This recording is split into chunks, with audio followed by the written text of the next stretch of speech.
여러분 벌써 2025년의 마지막 달입니다. 여러분의 2025년은 어떤 한 해였나요? 연초에 계획하고 또 소망하던 것들을 많이 이루셨나요? 하나님 앞에 부르짖던 여러 가지 기도의 제목들도 있으셨을 텐데 어떻게 응답은 받으셨습니까? 네, 끄덕끄덕 하시는 분도 계시고, 늘 한 해의 마지막이 되면 우리가 그런 것들을 돌아보게 됩니다. 어떤 한 해였는지, 어떻게 내가 살아왔는지, 또 내가 계획했던 것, 이루고자 했던 목표들이 잘 이루어졌는지, 내가 어디까지 도달했는지 한번 헤아려 보게 됩니다. 어떤 사람은 대체로 잘 이루기도 하고, 또 어떤 사람은 12월이 돼서야 내 한 해의 목표가 무엇이었지? 하고 다시 생각해 보기도 합니다.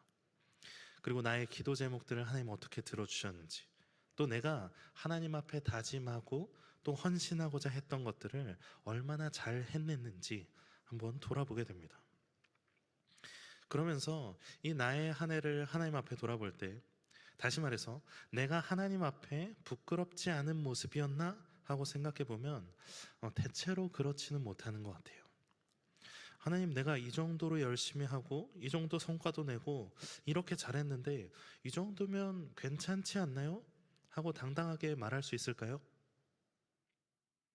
물론 그렇다고 말하는 사람들도 덜어 있긴 합니다.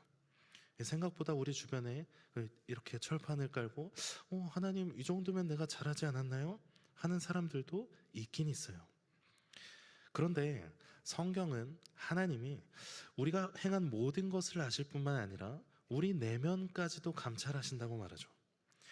내가 하나님 앞에 바로 서려고 이만큼이나 노력한 것, 이만큼 잘해낸 것 말고도 게으르고 욕심내고 또 거짓되고 악하게 한 모든 것, 남들이 모르는 것까지도 하나님 다 아신다고 말씀하십니다. 예레미야 17장 10절에는 이런 말씀이 있습니다. 나 여호와는 심장을 살피며 폐부를 시험하고 각각 그의 행위와 그의 행실대로 보응하나니. 여기서 심장이라는 단어는 다른 곳에서 주로 마음이라는 단어로 번역을 합니다. 그리고 이 폐부라는 단어도 사람의 깊은 곳, 그러니까 하나님은 이 내면까지도 모두 다 알고 계신다는 거죠. 하나님은 우리의 마음과 그 깊은 것을 모두 알고 계시고 그 행위대로 보응하신다라고 말합니다. 이런 모든 것을 아시는 하나님 앞에 우리가 한 해를 돌아보면서 하나님, 이쯤이면 괜찮지 않았나요? 하는 그런 자세를 유지할 수 있을까요?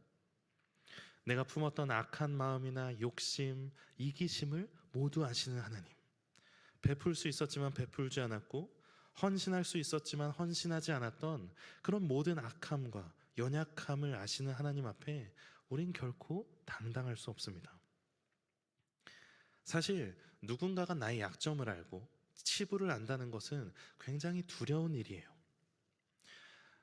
만천하의 그 약점이 공개된 것, 그런 것은 어쩔 수가 없죠. 그런 거는 오히려 괜찮아요. 그러나 감추어 둔 것, 나만 아는 약점은 결코 그렇지 않죠. 이것이 언제 드러나게 될까 두려운 마음이 자리 잡고 있습니다. 나의 약점을 알고 있는 사람과 무언가 하고 싶지도 않고 마주치거나 스쳐 지나가는 것도 원치 않습니다. 그리고 그 약점과 치부가 내가 가지고 있는 그것이 매우 치명적인 것일 때, 그것이 공개되었을 때 내가 쌓아온 관계나 그런 업적들, 이미지와 명예를 잃게 만들기도 하기 때문에 나의 약점을 안다는 것, 누군가 그걸 안다는 건 매우 두려운 일입니다. 그런데 하나님께서는 그 모든 것을 알고 계신다는 거예요.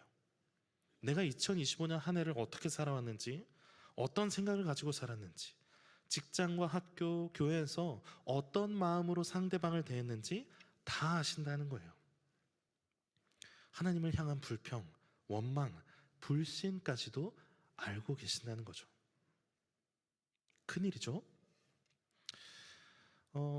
저도, 여기 서 있는 저도 여러분이 보시기에는 정말 신실하게 자기 자리를 지켜서 열심히 최선을 다하는 훌륭한 목사고, 또 진실하고 성실하다고 생각하시겠지만 이쯤에서 아멘이 나왔어야 되는데 다들 표정 관리가 안 되시고, 네. 서로의 원만한 관계를 위해서 그 표정을 숨겨주시길 부탁드립니다. 저도 그러고 싶은데 항상 찬양 인도를 하고 또 설교를 하고 내려가면 늘 두려운 마음이 때로 찾아오는 것 같아요. 하나님의 말씀을 대언하는 이 자리에서 결국 저도 이 말씀을 통해서 하나님의 뜻을 다시 한번 깨닫고 다시 한번 되새기는 시간을 가집니다. 그러면서 나는 내가 이렇게 선포한 말씀대로 생각하고 믿고 살아가고 있는가? 사람 앞에 숨겨질지라도 하나님 앞에 도저히 숨길 수 없을 텐데 하나님은 나를 어떻게 보실까? 이것이 한 해를 돌아보는 우리의 자세이기도 하지만 하나님 앞에 서는 한 사람으로서 매 순간 드는 생각이기도 합니다. 나는 하나님 앞에 어떤 사람인가? 하나님은 나를 어떻게 생각하실까? 제가 지난 주 중에 만난 청년 하나가 자기가 결혼할 사람 이상형은 어떤 조건이면 좋겠냐 했더니 단 한 가지 조건만 충족하면 된다고 말했습니다. 어떤 것이냐? 하나님의 마음에 합한 자. 정말 멋진 청년이죠. 여러 가지 조건들이 있지만 하나님의 마음에 합하려고 살아가면 그걸로 충분하다는 거예요. 그런데 성경에 이 하나님의 마음에 합했다라고 하는 인물이 있죠. 바로 오늘 시편 139편을 쓴 다윗입니다. 이 다윗은 이스라엘 역사에서 매우 중요한 위치에 있고 칭송받는 왕입니다. 실제로 하나님은 다윗을 통해 많은 것을 이루어 주셨죠. 국가적으로 이스라엘을 통합하여서 주변 민족들과의 전쟁에서 승리했고 또 종교적으로도 언약궤를 예루살렘으로 가져오고 성전 건축의 기틀을 마련하기도 했습니다. 우리가 읽고 있는 많은 시편들도 다윗의 시가 많고 이스라엘의 예배와 찬양의 전통으로 그것이 이어져 오기도 했습니다. 또 성경은 예언의 말씀을 하면서 다윗의 왕권이 영원하리라 말씀하면서 그 계보가 예수 그리스도로 이어지게 되고 진정한 하나님 나라를 소망하며 기다리는 오늘날 우리에게도 매우 중요한 의미를 가지는 인물입니다. 다윗은 성경에서 그 위치와 역할이 매우 중요한 사람입니다. 그런데 이 성경에서 그의 위치 말고 다윗이라는 한 사람을 놓고 볼 때 따르고 싶고 닮고 싶은 사람이냐라고 물으면 자신 있게 그렇다라고 대답하기에 그의 연약함과 죄악이 너무나도 많은 인물이죠. 다윗은 부인 외에 다른 여인을 취하기 위해 자신의 충성스러운 부하를 전장의 최전방에 보내서 죽이기도 하고 이 자녀 양육에도 실패해서 자녀가 반역을 하게 되는 폐륜적인 일도 끊이지 않았습니다.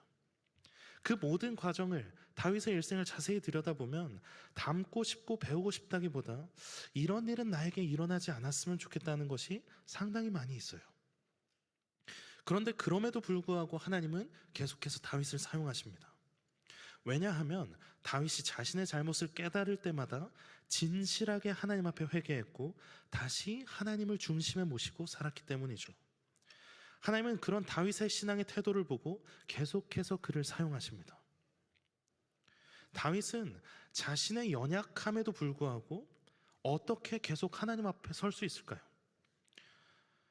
남들이 보기엔 정말 파렴치한 극악의 죄악을 저질렀는데 그리고 하나님은 겉으로 그렇게 드러난 것만 보시는 것만 아니라 내면에 있는 악한 생각까지도 다 알고 계셨는데 다윗은 어떻게 하나님 앞으로 뻔뻔스럽게도 계속해서 나아갈 수 있었을까요? 다윗은 하나님이 내면 깊은 곳까지 알 수 없다고 생각했을까요? 결코 아니죠. 오늘 본문 13절에 다윗은 이렇게 말합니다. 주께서 내 내장을 지으시며 나를 모태에서 나를 만드셨나이다. 다윗은 하나님께서 어머니의 뱃속에서 나를 만드셨고 나의 모든 것을 하나님이 만드셨다고 고백합니다. 그리고 14절에 나를 지으신 것이 정말 기묘하다고 말합니다. 새번역 성경은 이렇게 말합니다. 내가 이렇게 빚어진 것이 오묘하고 주님께서 하신 일이 놀랍다. 또 15절 하반절에는 나의 형체가 주의 앞에 숨겨지지 못하였나이다 하고 말합니다. 이 말을 원어적 의미로 살리면 내 뼈 하나하나까지도 주님 앞에 숨길 수 없었습니다 라는 뜻입니다. 나의 모든 것을 아신다는 거죠. 그리고 16절에 이런 모든 것을 아시는 주님은 심지어 내가 만들어지기도 전에 시작하기도 전에 이미 하나님의 책에 그 계획 안에 내가 있었다라고 고백합니다. 이런 고백들을 볼 때 다윗은 하나님께서 자신의 모든 것을 알고 계시다는 사실을 깨달아 알고 있었습니다. 하나님의 창조의 섭리 안에 계획되어 있고 그 안에서 어느 하나 알지 못하시는 것이 없이 자신을 속속들이 알고 계심을 고백합니다. 그런데 하나님께서 모든 것을 아신다면, 나의 뼈 하나하나까지 세신받는다면 하나님 앞에 서기가 두려워야 되지 않을까요? 나의 약점과 모든 치부, 나의 악한 생각까지도 아신다면 내가 정말 너무나 악해서 부끄럽고 어찌할 바를 몰라야 하지 않겠습니까? 그런데 다윗은 계속해서 하나님 앞으로 나아가고 또 하나님은 그를 받아주시며 그를 사용하십니다. 다윗은 자신이 저지른 파렴치한 죄악들, 즉 살인과 간음의 죄를 지었을 때 하나님이 자신의 악한 마음까지도 빠짐없이 알고 계심을 알았습니다. 그러나 그는 자신의 죄악을 인정하고 진실하게 회개함으로 회복시켜 주시는 하나님의 은혜를 경험합니다. 죄악으로 인해서 버려지는 것이 아니라 다시 세워주시고 회복시켜 주시는 하나님을 경험합니다. 바로 다윗은 이 과정들을 통해 감찰하시는 하나님에 대한 두려움을 넘어서 놀라운 진리를 깨닫게 됩니다. 하나님께서 나를 아신다는 것이 정죄가 아니라 새로운 시작의 근거가 된다는 것이죠. 그러면서 다윗이 깨달은 또 다른 한 가지가 있습니다. 오늘 본문 17절과 18절에는 이렇게 말씀합니다. 하나님이여, 주의 생각이 내게 어찌 그리 보배로우신지요, 그 수가 어찌 그리 많은지요. 내가 세려고 할지라도 그 수가 모래보다 많도소이다.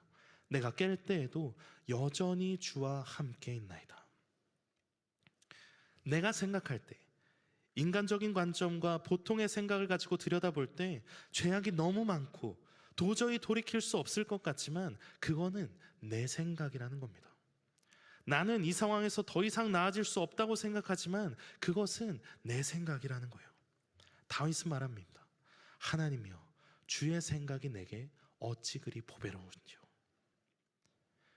나를 하나님 앞에, 말씀 앞에 비추어 볼 때 연약하고 부족한 것 투성인데, 하나님은 그 악함과 연약함과 죄악과 탐욕, 이기심만을 보시는 것이 아니라 그의 놀라우신 섭리 안에서 나를 통한 사랑의 계획을 이루어 가시고자 합니다. 여기서 어찌 그리, 주의 생각이 어찌 그리 보배로운지요 라고 번역된 이 생각이라는 단어는 섭리, 목적이라는 뜻을 가지고 있습니다. 다윗은 이렇게 고백하고 있는 겁니다. 하나님, 나는 연약하고 죄악된 것 투성인데 돌이켜보니 주의 섭리가 나에게 정말 보배로운 것이었군요. 하나님이 우리의 모든 것을 아시는 것은 인간적인 것이 아닙니다. 감시와 정죄를 목적으로 하지 않으십니다. 우리를 사랑과 은혜로 돌보십니다. 하나님이 아시는 우리의 모든 것을 심판대에 올려놓고 하나하나 판단하며 우리의 숨통을 조이시려는 것이 아닙니다. 오히려 은혜로 이끄시고 사랑으로 안으시고 그 놀라운 섭리로 이 땅 가운데 하나님의 자녀로 잘 살아가기를 고대하십니다. 예레미야 29장 11절에는 하나님께서 이렇게 말씀하십니다. 여호와의 말씀이니라. 너희를 향한 나의 생각을 내가 아나니 평안이요 재앙이 아니니라. 너희에게 미래와 희망을 주는 것이니라. 하나님은 우리에게 재앙을 예비해 놓고 잘못할 때마다 쏟아부으시는 분이 아닙니다. 평안과 미래와 희망을 주시는 분입니다. 놀라우신 사랑으로 우리를 이끌어 주시는 분입니다.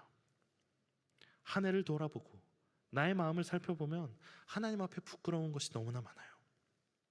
그런데 우리의 지난 날들을 돌아볼 때 1년이 아니라 5년을 돌아보고 10년을 돌아보고 20년, 30년을 돌아볼 때 이런 부족하고 연약한 나의 삶이 하나님의 심판과 징계로 가득 찬 것이 아니라 은혜로 차 있음을 우리는 발견할 수 있습니다.